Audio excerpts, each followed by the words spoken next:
September 17th, 2024. Well, we now have a second assassination attempt on Trump, or at least a would-be attempt. The individual obviously failed to even shoot at anybody. In fact, I don't think he even got in range of Trump, which is good. Of course, the Secret Service is getting a little bit of blowback for letting the guy even get as close as he did, and apparently to be in the area, I've heard, for up to 12 hours waiting. But at any rate, he was a Secret Service agent. Apparently, saw him stick a rifle through the fence, and he was and saw it and opened fire on him. Apparently, fired a few rounds. They say 4. And the guy fled, basically leaving his rifle and his body armor behind, which apparently he wasn't wearing, but apparently he was using it more like just kind of a shield on the side or something like that. So anyhow, that Trump was safe. What apparently was the case was that he was waiting at the 6th hole of the Trump course there in Florida, and essentially Trump was playing on the 5th hole, which is quite a ways away, and so what essentially happened, since he was waiting for him to get to the 6th hole, where he would really be close in and would be in range and would have a shot, so to speak. But he never. But the Secret Service preempted that before he could do anything. And there've been a lot of comments made. I think it's looking now like, in fact, the weapon he had was an SKS rifle, which is a Russian-designed rifle. Well, this could be some other country's variant of it. There's a lot of knockoffs in China and wherever. But it's a unique one that had been modified to take an AK style magazine. So that's why the confusion about the weapon apparently occurred. Apparently it had some sort of a scope mounted on it. People are talking like at 500 yards it would be easy. I think with that particular weapon, depending on this guy's skill level, which there's no evidence was very good, probably not. But at the 6th hole, when he was a lot closer, he'd been a lot more dangerous. And of course, with the capability he had, he could also engage Secret Service agents, which would be trying to protect the former president. So it's another serious event, and probably there's a lot more calls for security to be stepped up with 2 of these incidents occurring that fast. So we hope that that will occur. Again, I'm somewhat worried that what may be happening here, in spite of what everybody's saying, is that they're using the strategy of providing weak security around Trump and then counting on some idiot like this one or the previous one to make an attempt. Where there's no direct communication with these individuals. They operate on their own volition because there's plenty of nuts out there. So at any rate, let's hope that the protection will be increased. So everybody, if you like these videos, please give me a like. I'm looking for more subscriptions as always. Thanks to those who have.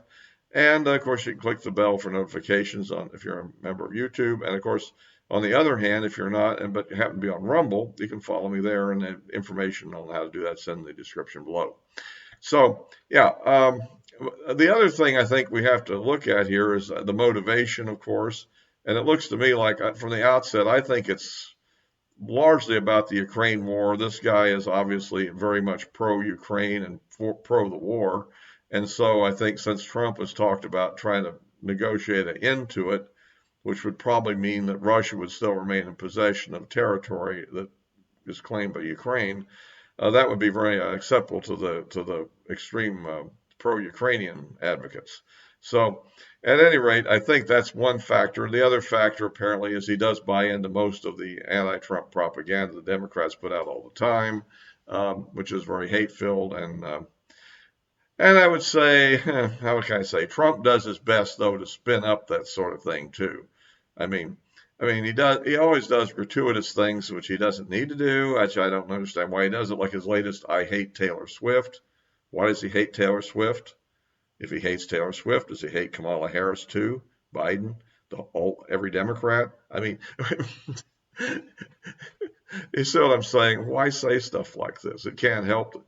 It can't get him one vote, so I don't understand the point. But the Democrat threat to democracy rhetoric is also, and probably much more so, a threat to creating motivating nut jobs to attempt these attacks. Um, and of course, the whole thing has become, you know, dangerous to say the least.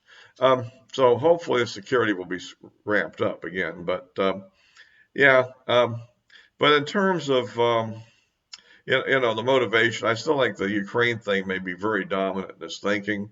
And of course, since he makes several trips to Ukraine, you could always say, did the SBU actually motivate him to do this?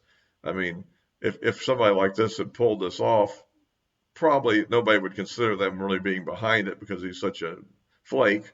But then again, you know, the SBU is not a friendly organization to people that aren't on their side, as everybody knows. So at any rate, so that's about that. We can hope for the best on the campaign. Right now, we're nearing a week here, the time to after the debate, and current Real Clear Politics averages Harris up 1.7%, and of course the latest Rasmussen has Trump up 2, which is and we're basically at the edge of the margin of error between the two collections of data, which leads to the question which methodology is more accurate and which one might have more bias. One thing about this, of course, even at the 1.7% number, given the distribution of the electoral college and so forth, and given the fact that many states are going to be Democrat wins by substantial amounts, they're pretty big states like California, New York, Illinois, even significant states like Massachusetts and so forth. These states will have a lot of extra Democrat votes in it. And although there'll be many states where the Republicans will win that aren't really in competition, the margins are usually smaller than they are in states like California and New York. So that means that your competitive states means that if it's 1.7% nationally, Trump is probably ahead in most of the competitive states if the national poll is accurate. And a lot of the state polls that are in the Real Clear average are done over such a long period of time, and some of them are clearly, I think, were biased trying to promote Harris early on, that I'm not sure how good that all is. I mean, it's data. You have some Trafalgar polls out, which, and that's the insider advantage, like Faribault, and of course you have your typical, morning consult and things like that tend to almost always favor Democrats. So, sometimes the Quinnipiac is kind of weird. I tend to think it favors Democrats, but I just saw I forget which state it was. It was one of the swing states with Trump up 3%, much more than most other polls said. So you have those kind of idiosyncrasies. So the campaign's on now, and if Trump really doesn't debate again, which I can kind of see the point, I still don't understand why he didn't accept the Fox debate, because I'm pretty sure Harris wouldn't accept it, which would allow him to take the position that, well, she's the one refusing to debate while not having to debate. But nonetheless, the mind of Trump is somewhat mysterious at times. So that's kind of that. On other topics, this is interesting. Putin apparently met with a Mongolian shaman to sort of ask the shaman's opinion about his possible use of nuclear weapons and how that would go down in the spirit world. I'm not sure if we know what the shaman said, however. But that's an interesting development, that he's taking things like this into consideration in this strategic calculation. It's also interesting that apparently an anonymous Biden advisor said about the general dismissal of Putin's threats, well, Putin is bluffing until he's not bluffing. So in other words, even they're beginning to wonder, if you push the guy too much, he might do something dangerous or very dangerous. But just as in my last video, I'm questioning whether the current situation looks to be one in which a nuclear use would be warranted. So far, the use of the long-range weapons is kind of hung up with apparently a lot of different countries in Europe cheering the idea on, particularly the British, and and of course, the Biden administration seems a bit reluctant. I think particularly the Defense Department's reluctant because, for one thing, I don't think they want to give up all their missiles. They have a limited supply. They have many potential contingencies in the world, and giving them all to Ukraine to cause real trouble with Russia is probably not the best idea from their point of view. So we'll have to see how that plays out. But I also think that the moment you move your ATACMS launcher too close to Russia to get your deep strike, and it might just get destroyed by a Russian drone or a Russian ballistic missile strike before it can be used.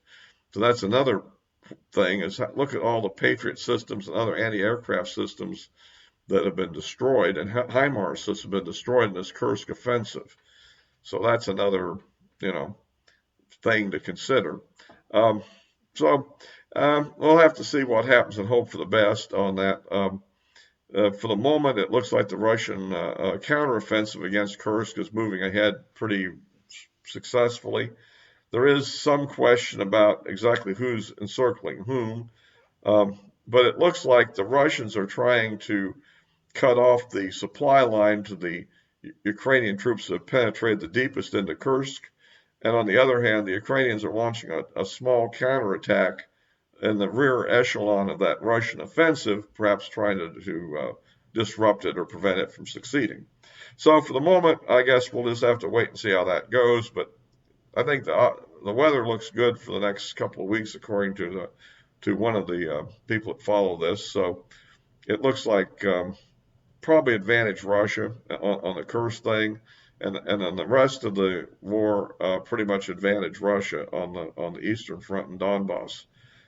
The Russians certainly are not in a position to take Potrovsk, but they're definitely in a position to shell it and bomb it and basically damage its utility as a major supply hub. So, although I suppose trucks can still drive through it successfully. So, anyway, so that's kind of the situation in that conflict for the moment, and we'll have to, just kind of continue to watch developments. So that's kind of the way I see the situation at the moment. We're again looking at Harris's interview that she did last week, where she gets did a local interview, and kind of fell off of the look that she had in her debate, which was stylistically good. She can memorize her lines if she studies them enough, but when she has to come up with new things on the fly, not so much.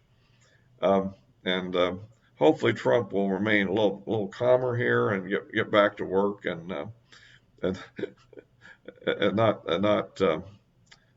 not make so many wild statements. It still looks to me like that Trump may be rebounding a little bit from the debate. I think, I really have a negative view on most of these debates anyhow. I think they're kind of, it gives the liberal media a chance to take a shot at us. Unless you're really a good, skilled debater, it is a problem. And even then, you still have to kind of have a 3-on-1 situation. So we'll have to continue to watch all that and hope for the best here. Again, I continue to get frustrated, as I've often mentioned, this whole thing about Trump being the threat to democracy, when in fact it is the Democrats that really want to undo the checks and balances of our constitutional system that have been in place for a long time in order to gain near-term gains, or maybe to actually establish a one-party effective state. And that seems to be their goal. So at any rate, I'll be wrapping this up for now. I'll be, of course, posting it again on YouTube and Rumble, and the addresses of my social media accounts are on the description below, all for now.